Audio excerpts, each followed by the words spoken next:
Hey everybody, it's Irene with BrainStormAcres, and obviously I'm back down in the studio.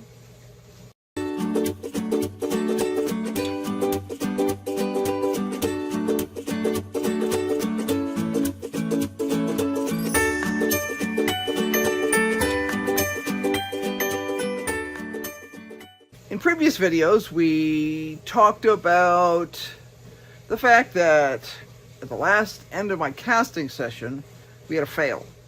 And that fail is called a blowout. And what that means is that the bottom of a flask, which is full of investment, which is that white stuff that looks like plaster, that's used in lost wax casting, basically explodes. It usually actually explodes downward, and the reason it's exploding downward is because you have a vacuum table that it's sitting on that's pulling air downwards. So the air is pulled in through the top of the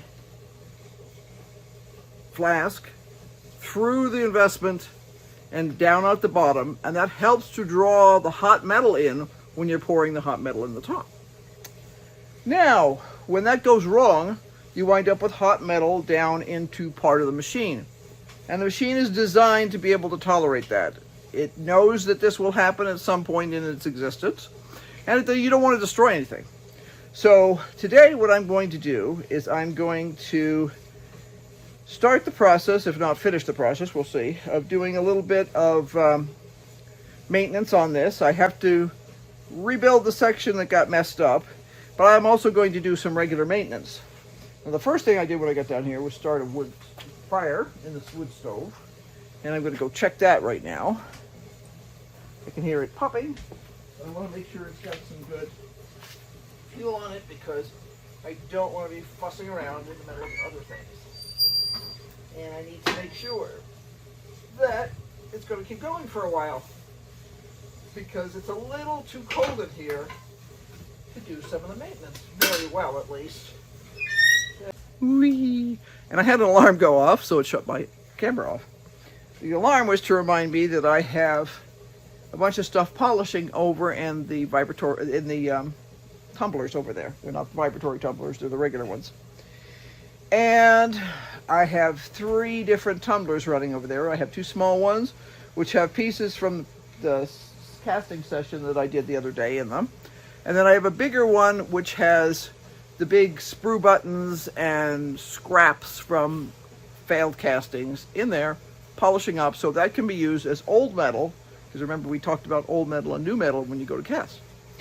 So let's take a look at the Vic 9. And there's a Rufus down here too. He's helping.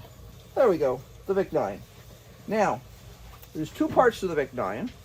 There's this section here, which is a large flat square of cast aluminum. There's the large square of cast aluminum. And then there's this part, which is the vacuum table, which draws a vacuum down through this hole here into the machine, and it helps to pull the metal down into the investment and make it fill more accurately and more completely and all that other kind of stuff. Now, when you use this part, you have a special pad that goes on it, like that. And then you have to adjust your buttons on the front. You flip it to this side.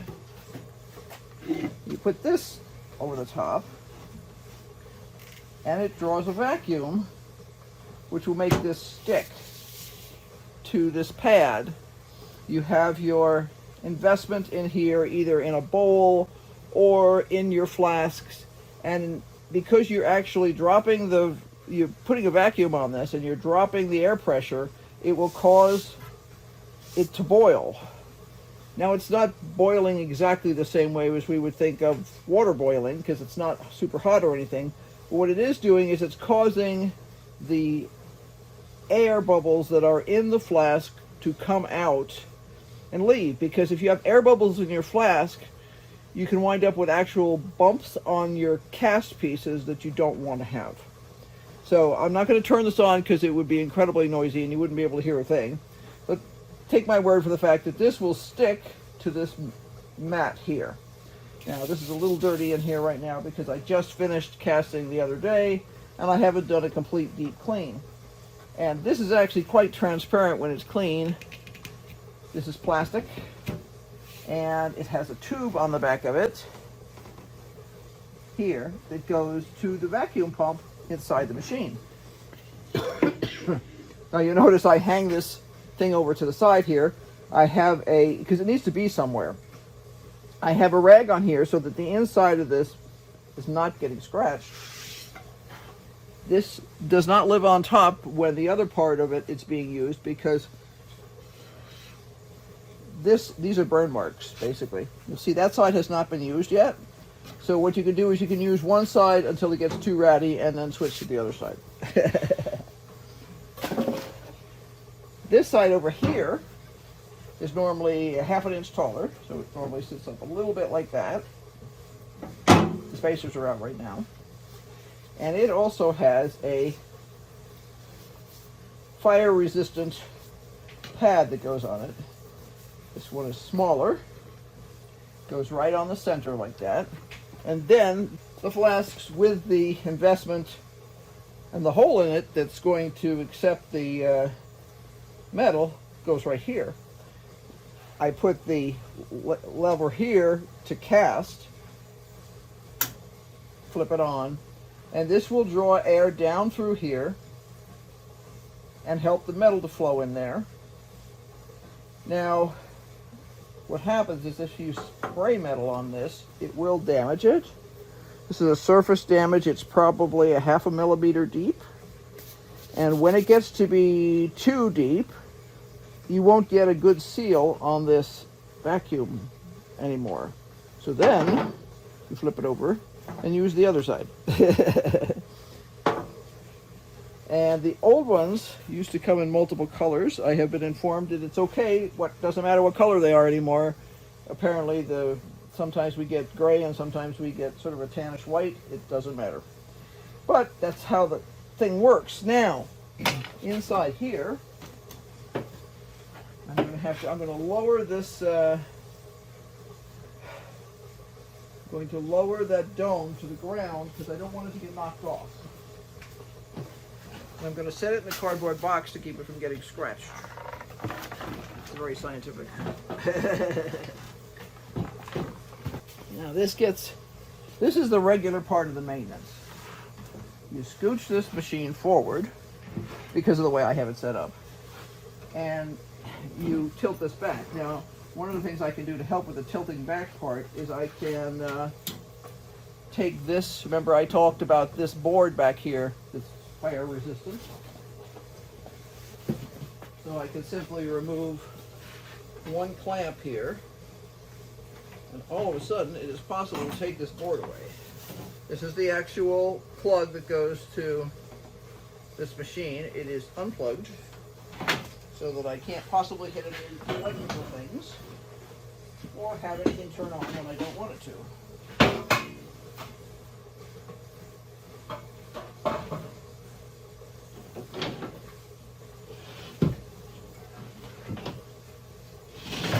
There we go. Now that board is out of the way, I just slid it over to the side because I don't really have a good place to move it to. And this then can tilt backwards.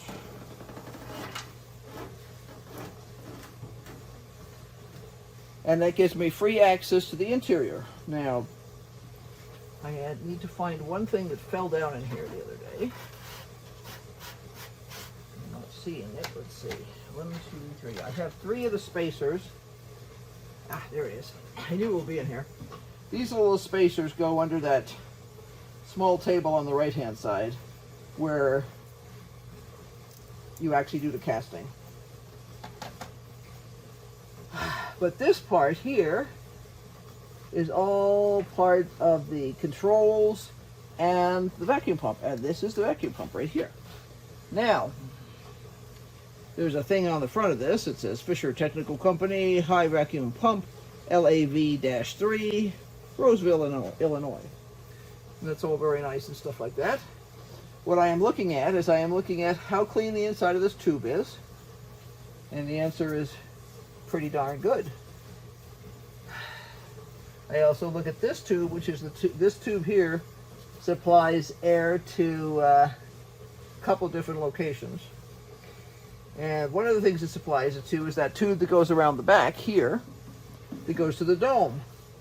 You'll notice there's filters here in multiple locations, and that's because you don't want dust getting into your machine. So this filter appears to be fine. The tubes on both sides are clean, which is what I would hope, because I try and be very careful about such things. This filter also appears to be clean. That's the one that goes to the dome. But this filter, which goes to the other part of the equipment, is probably not clean. Now, in the bottom of this tube, and I'll have to take this whole thing apart, I can see that there's really a lot of dust in there. So I'll be taking that apart later. But for now, I'm going to do the easy part of the maintenance, which is this part here. Now, it's easy in the sense that it does not take brain surgery in order to do it. However, it's not easy in the sense that it's messy. So what I have is I have a empty water jug, which looks scudgy, and that's okay. And I have a tube, and the tube's going to go like that. And I'm going to support the empty water jug so that I'm not like pouring liquid out anywhere strange. Rufus, you are helping just a little too much. You need to move over, dude. Rufus does not understand. We haven't been active in terms of casting as we once were. So, yeah, there we go. 5-gallon bucket works very well. It doesn't look wonderful, but that doesn't matter because we're not in a fashion show here. We're simply getting things set. Now, I'm going to stick this on here, and I am going to, well, I'm going to stick it on there as soon as things start to flow. What I'm going to do first is I'm going to check to see how my liquid in here is flowing, and if it's dirty. If it's dirty, I can bleed out stuff here. I wanted this ready just in case I needed it. I'm going to, oh, I have such a big helper here.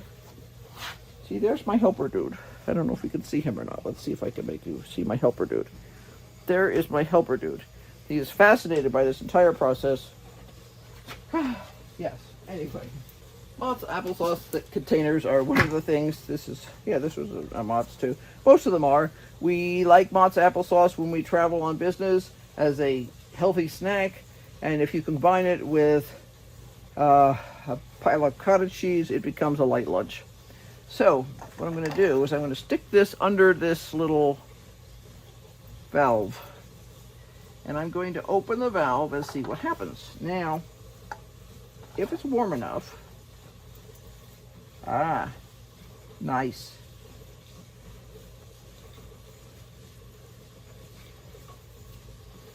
There we go. And what I'm getting here is I'm getting a dribble, and I don't know if you'll be able to see this very well. I'm getting a dribble, and it first looked really clean, but now it's gone to a kind of a yellowy-ish color, which looks less clean. And what I want to do is I want to take some of that out, and I'll fill the oil from the top with fresh vacuum oil. And then what this is doing is it's getting rid of any kind of junk that might be in here. It could be dust, it could be moisture. Yeah. That actually looks pretty good. It's not too bad this time. I tried to keep up with this pretty religiously. You don't want to take this all the way out because it's hard to get back in, and you always wind up covered with this stuff in the process. So I am going to drain some of this out, but not a huge amount. What startled you this time, dude? Mr. Dude over here got startled. Okay, and then I'm going to close it off. There we go. This is standard maintenance. See this thing here? This is the little gauge that tells us how much oil is in there. It says, for optimum operation, do not fill oil to fill line, fill to 1/4 inch below it.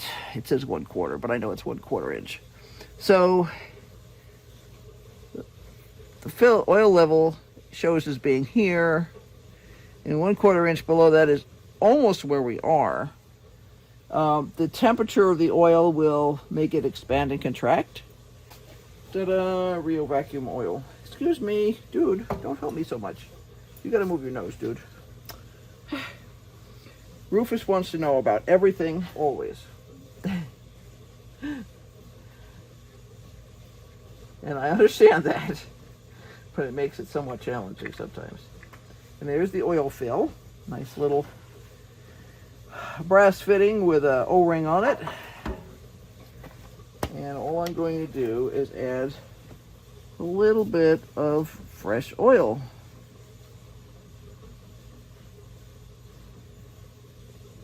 Until I think we're at the right level. Now, one of the things I have learned from experience is with this stuff, you have to kind of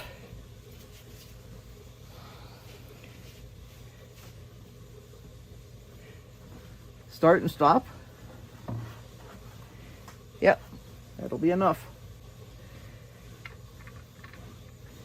And I need to do this about every, I think it's about every 3 months or so many hours of use. And I usually do it based on the months rather than the hours of use, because we don't cast as often as some places might, but we cast more often than others. So, yeah. And that's the easy part. That's the super easy part because, well, easy and annoying at the same time part. How's that? I do have a box of kitty litter over here, just in case of issues. And I have to slide that out of there. And this will be dumped into the burn barrel, where it will get cooked. I will not be reusing that container for anything else.